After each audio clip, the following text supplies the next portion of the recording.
Hello, I'm Dr. Chip Richardson. I'm an ophthalmologist in Georgetown, Kentucky. I want to say thank you to the chairwoman and everyone for accommodating my discussion, and also thank you to my patients who kindly let me go this afternoon to be here. I've been in practice for 10 years in a small group practice. I represent myself, and I'm also the treasurer of the Kentucky Academy of Eye Physicians and Surgeons. Like my peers, I have about 20,000 hours of clinical education. And a lot of my patients, through the things I've learned during that education, refer to me as the patient safety police. I am extremely patient safety minded. Hopefully, with that background, you'll find my testimony useful as myself and those in my society hold the highest medical degree in the state. I'm sure a lot of you have thumbed through the 10 pages of bill, and unfortunately, our society became aware of the bill, I think, the day before it was filed. And we've had a really tough time, to be honest, kind of wrapping our head around all the intricacies in the bill, because we have controls within the bill for dispensing glasses and contacts into the state. We have controls in the bill for prescribing glasses and contacts using telehealth means. And we also have, and it's somewhat thinly veiled, we have some controls in the bill that affect the way telehealth in terms of medical diagnoses or medical exams is delivered to the patients of the Commonwealth. But in all those things, perhaps the one thing that disturbs me the most is that the bill in part challenges the fundamentals of a medical doctor's plenary or unrestricted license. And these restrictions are not coming from the Kentucky Board of Medical Licensure or our state and national societies who naturally control our profession. They're coming from somewhere else. We have a lot of restrictions and regulations already in terms of the way we practice medicine. And as ophthalmologists, physicians, and osteopaths, we're being effectively regulated, if you will, in this bill. And that's kind of against our plenary license. So naturally, though, as I put on my CAPES hat, our society wants to be helpful and offer suggestions. So what can we do to improve this bill as it relates to glasses and contacts in terms specifically of the way glasses and contacts prescriptions are derived? Some of this comes late in the process, as I said, but hopefully you'll find my careful assessment of the bill helpful. So when you take the 20,000-foot view of this bill and you look, first of all, at the new definitions, and I encourage everyone to look at the definitions 1 and 3. So we have assessment mechanism. There are words in this definition, things like virtual equipment, technology, telephone, computer, internet, artificial intelligence. These are the things that bright people at the Massachusetts Institute of Technology are doing every day to try to advance healthcare. Wouldn't it be cool if there was some point where we could actually get an effective eye exam or an effective eye pressure check to monitor our glaucoma in the privacy of our own homes? And when you think about what these definitions do, it essentially sets up this bill effectively to regulate those things. And also, which is a little bit of a concern to me, is in the other chamber, we have a senator that's working on a very pro-telehealth bill. That's our Dr. Ralph Alvarado. So are we looking at potentially the nuclear fission? Are we looking at Botox? Are we looking at the discovery of penicillin right in the eye and say, hey, we're going to regulate this before we let the technology blossom? And so for that, it's very disconcerting to us as physicians, because we're essentially pulling the reins back on it before we really know if there's a patient safety hazard present in some of the telehealth aspects of the bill. The telehealth aspects of the technology. So I'm not going to get into too much with the first few pages of the bill, but I will go quickly to Section 8. In Section 8, the paragraph A is effectively kind of reiterating what's already law. B and C, we really don't have much issue with. D, again, kind of reiterating what's already law. Now, here's an interesting thing when we get to paragraph E in Section 8. The procedure for which the assessment mechanism is used has a recognized current procedural terminology code maintained by the AMA. Now, this is really interesting because when you go back and you look at the first part of this, it says, a person shall not operate an assessment mechanism to conduct an eye assessment. Now, that includes potentially a health assessment. We're not just talking about glasses and contacts in this bill. So if you say we're going to outlaw something that does not have a CPT code, which is effectively used in medical billing, If you come to my office and I do something that's not covered by insurance, it doesn't have to have a CPT code effectively for me to bill for it. So let's extrapolate. We have a patient with glaucoma. In a utopia, in a utopic world, a patient with glaucoma would be able to go home and check their eye pressure routinely every single day and chart it. It would be the most useful thing in the history of medicine in terms of eye care. But this bill would effectively stop that because tonometry doesn't have a CPT code. Can that glaucoma patient do that today? There are devices to do that today, yes.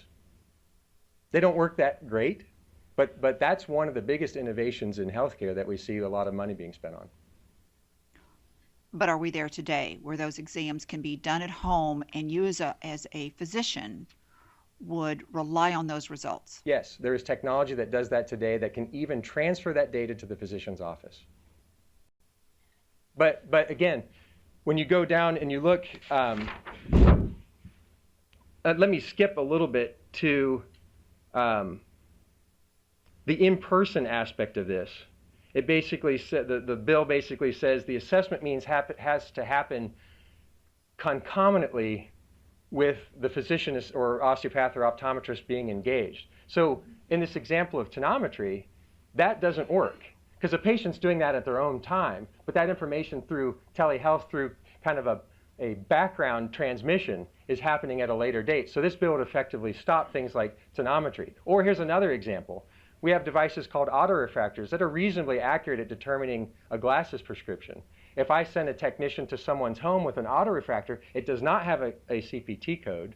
So therefore, that information derived from an autorefractor would not be allowed in this bill. So you can see, when we think about this bill from specifically access to healthcare, this bill does a lot to be detrimental to a patient's access to things like checking their own pressure or perhaps even verifying a glasses prescription. There are other parts of the bill that are, of course, a concern. The paragraph F, we have a little issue with this. We believe that recommendations from the assessment mechanism should be displaying the name and the Kentucky state license number, because think about this. If a radiologist is looking at your films remotely from home, you don't know who's reading your films. You know, this essentially establishes a double standard. You should be aware as the consumer when the procedure is done who has been involved in your health care or your, the derivation of your glasses prescription, but that's a very onerous paragraph. I would say at the end, if you wanted to modify that, say the recommendations from the assessment mechanism should display that information. We're okay with paragraph G. Paragraph H, the assessment mechanism creates and maintains a medical record. Go back to the tonometry example. Go back to the autorefraction example. Those devices are not designed to have patient data imported within them. They don't maintain a medical record. So it effectively stopped the use of that tool. I already talked about the simultaneous interaction that establishes a double standard. And of course, the Kentucky Board of Medical Licensure already condones this in an opinion. This is already okay. So it's essentially establishing a double standard that conflicts with the opinion of the Kentucky Board of Medical Licensure. We're okay with J. Now, when we get into subsection 2, we're okay with that. Subsection 3. Now, a person shall not operate an assessment mechanism to conduct an eye assessment or generate a prescription to a patient in Kentucky unless they've had an in-person exam within 24 months. Now, this is where I would assert to you patient safety can be used to your advantage now, or the bill can be used for the advantage of patient safety. Effectively, if you have a bad glasses prescription through telemedicine, what are you going to do with it? You're not going to wear it. It doesn't really, I mean, someone that puts on a pair of glasses and sees worse is not going to wear the pair of glasses. But where our society has an issue is the safety of contact lenses. Now, we would effectively be in favor of striking the word eye assessment for the aforementioned reasons, but limiting that subsection 3 to just contact lenses. We believe it's entirely reasonable for someone who's receiving a telemedicine contact lens renewal to have an in-person exam every 24 months. I tell my patients, hey, look, you're wearing contact lenses. I'm worried about overwear issues. I want you to come see me every year.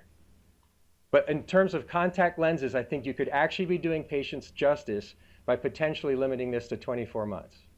But don't let this limit eye assessments, and don't let this limit glasses. Because if you get a bad glasses prescription, it's not going to hurt you. You're just going to set it on the table and go, wow, that was a waste of money. So contact lenses, though, we have issue with. And then we get down to basically subsection 4. Prior to receiving an assessment, each Kentucky patient shall be provided. Now, again, I would like to limit 4 to just contact lenses. If you want to make a disclosure here, the contacts is really what we need to be focusing on, not the glasses, and certainly not telehealth assessments of your medical status. So if you take all that together, you have to kind of summarize what's happening in this bill from those 3 or 4 specific things. There's telemedicine, the assessment of your physical state, there's tele-glasses refractions, there's tele-contact lens refractions, and of course then there's the dispensing of those products. And where our society really wants to be helpful in the promulgation of this is in a very small window, which is just in that part that affects contact lenses. And of course, in the broad picture, we don't like the feel of the way this affects our plenary license, but there is a little space in this bill, a little tiny space in this bill where we can make some improvement in patients' lives through contact lenses. Just to also pull the whole thing together, let's look at quickly what other states have done with this. Connecticut, Virginia have heard similar bills, and they have turned them into specifically contact lens bills or contact and glasses bills. There's nothing in there about telemedicine in terms of the physical health status of the patient. Wyoming and West Virginia heard similar bills. They struck every single reference to medical doctors or osteopaths for the same reason, that it interferes upon their plenary license. And lastly, and probably most importantly, a bill like this passed in South Carolina reasonably intact.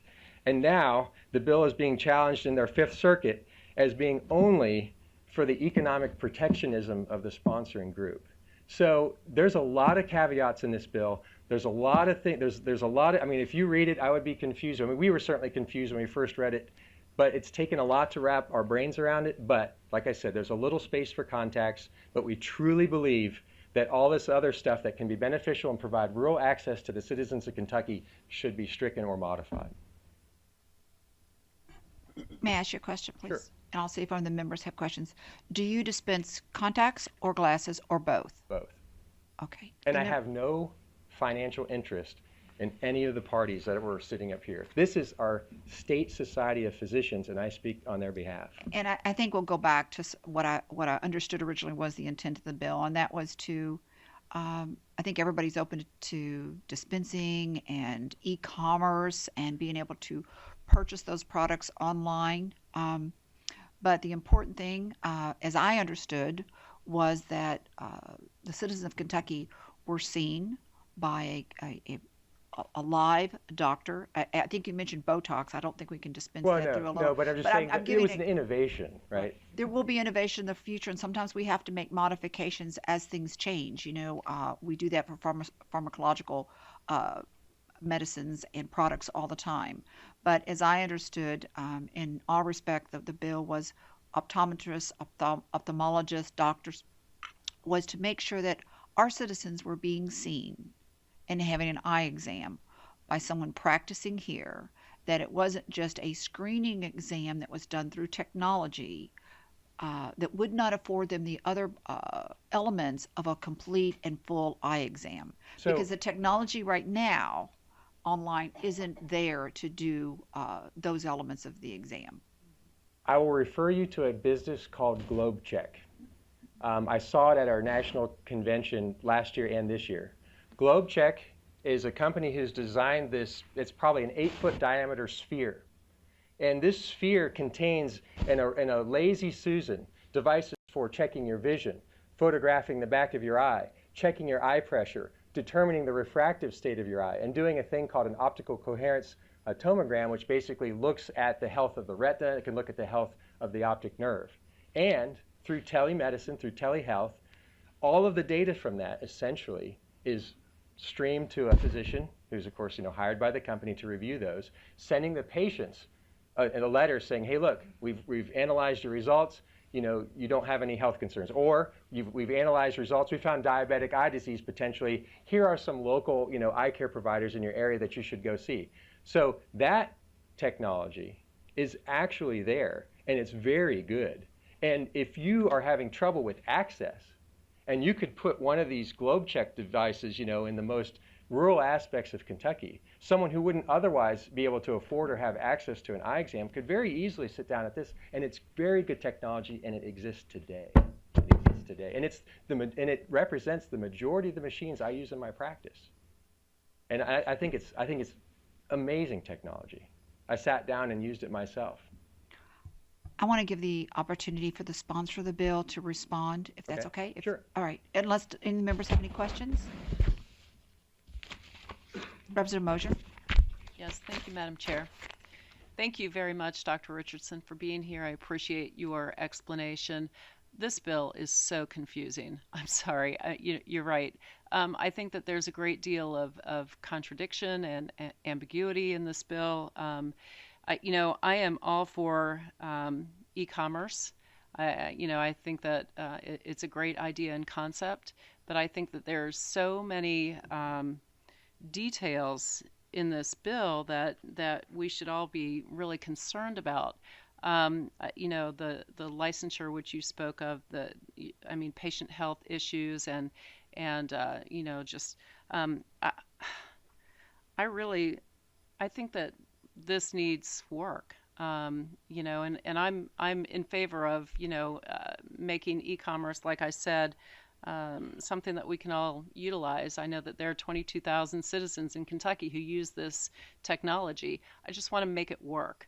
And so I don't know if I can make a motion to pass this over. We have to give the sponsor a I wanted chance to to respond. I want to say one thing. You didn't see the end of that. I watched it for myself just 2 days ago, that John Stossel piece. John Stossel actually has a reasonably complicated prescription with a lot of astigmatism.